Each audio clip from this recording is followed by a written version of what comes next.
Halo, Assalamualaikum warahmatullahi wabarakatuh. Saya Dia Hayu Setiawati dengan NIM 21113834, Prodi S1 Informatika, Universitas Amikom Yogyakarta. Di sini saya akan menjelaskan materi tentang storage. Nah, apa sih storage itu? Storage atau media penyimpanan adalah sebuah perangkat fisik yang digunakan untuk menyimpan representasi data. Nah, storage ini memiliki dua jenis, yaitu primary storage dan secondary storage. Untuk primary storage adalah komponen elektronik yang digunakan untuk menyimpan instruksi, data, dan hasil pengolahannya. Biasanya primary storage ini bersifat internal, misalnya RAM dan memori prosesor. Kemudian yang kedua, secondary storage. Nah, secondary storage merupakan media penyimpanan yang digunakan untuk menyimpan data, program, dan hasil pengolahan yang dapat digunakan di masa yang akan datang. Semua media penyimpanan eksternal ini bersifat non-volatile, adalah media penyimpanan yang dimana berkas atau program dapat disimpan baik dan terdapat arus listrik maupun saat listrik mati.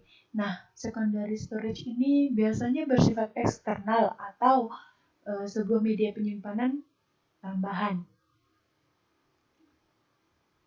Kemudian ada jenis secondary storage. Jenis secondary storage menurut cara pengaksesannya. Yang pertama ada serial sequential access storage device. Kemudian ada direct access storage device. Yang pertama ada serial sequential access storage device. Nah, media penyimpanan SASD merupakan media penyimpanan yang diakses secara berurut dari awal ke belakang. Kelebihan dari media ini adalah kecepatan membaca dalam sebuah berkas karena rekaman yang dibaca pasti ada di belakang rekaman sebelumnya. Nah, untuk kekurangannya, proses update yang terbatas dan pembacaan tidak bisa dilakukan secara acak karena mengingat media penyimpanan ini berurutan dari awal ke belakang.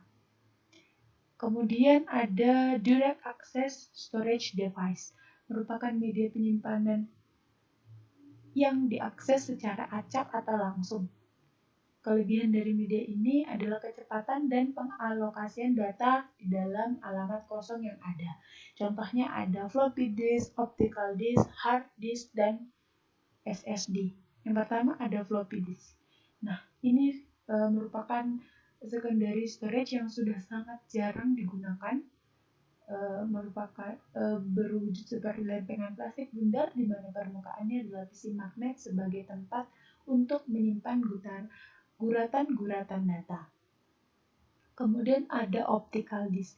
Nah, optical disk ini merupakan media penyimpanan berbahan plastik, penulisan dan pembacaan data pada optical disk menggunakan sinar laser. Kemudian ada hard disk. Nah, hard disk ini yang sering kita gunakan. Hard disk merupakan media penyimpanan yang di dalam terdapat lempengan logam magnetik yang berputar.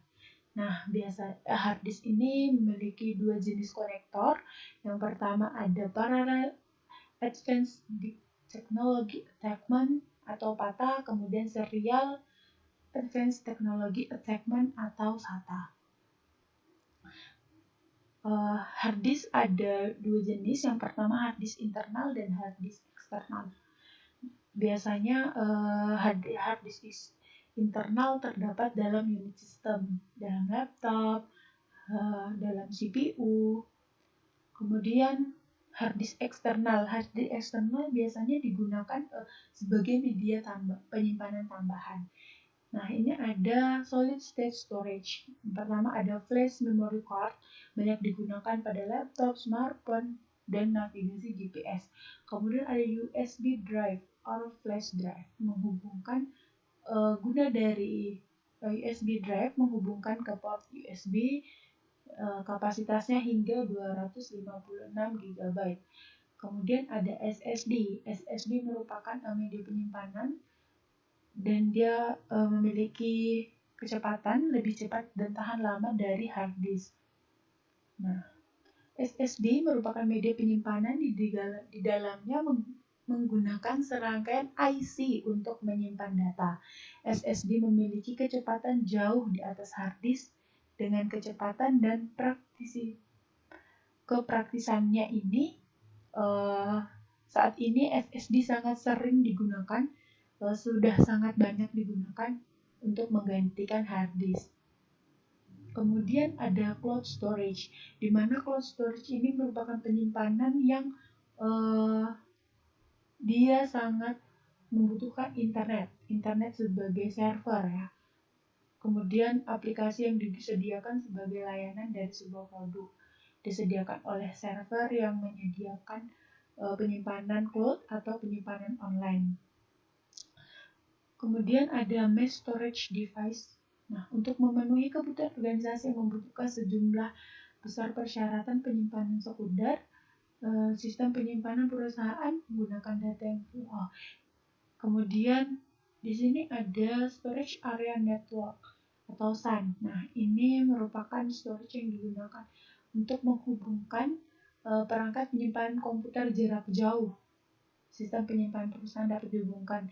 Artinya, arsitektur storage ini bisa menghubungkan antara perusahaan yang satu dengan perusahaan yang lain. Kemudian komputer menggunakan sistem file, pesan menggunakan ruang disk. Host data di lokasi terlindungi dan tetap memungkinkan akses dari sini. Mungkin segitu saja penjelasan saya tentang storage. Assalamualaikum warahmatullahi wabarakatuh.